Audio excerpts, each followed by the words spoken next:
Okay, this is orientation lesson 19 and lesson 2 in the Healthy Foundation segment.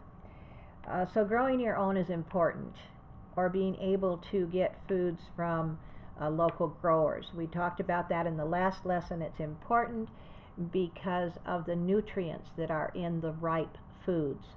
Also, you want to have non-GMO. GMO means genetically modified organism.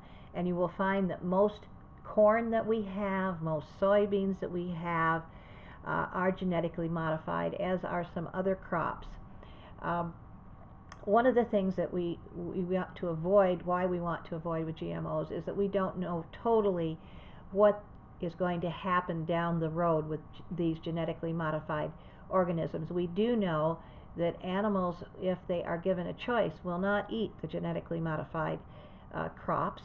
We also know that in some instances animals have died in mass because they have eaten genetically modified crops.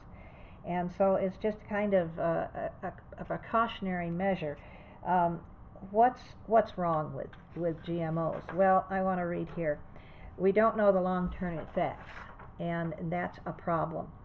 But also, GMOs alter the makeup of our microbiome in our gut.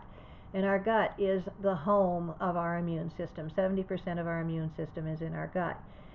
One of the problems with this is that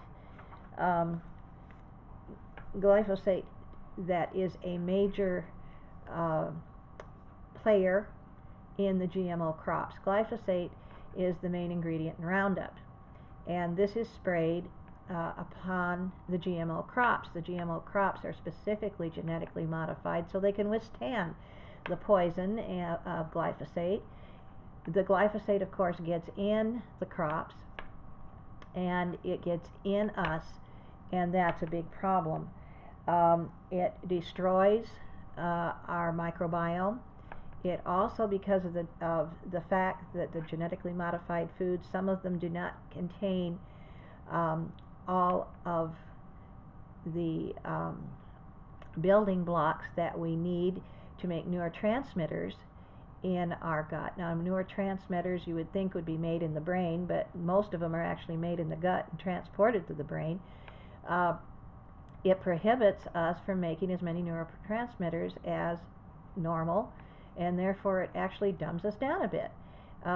Also, there have been trials recently, court cases, in which glyphosate has shown to cause cancer, and people are receiving rewards, monetary rewards, from the manufacturers of glyphosate. So, this is something we want to avoid, is the GMO foods, and therefore avoiding the glyphosate. I would like to mention also that glyphosate is sprayed upon beans and grain crops to dry them.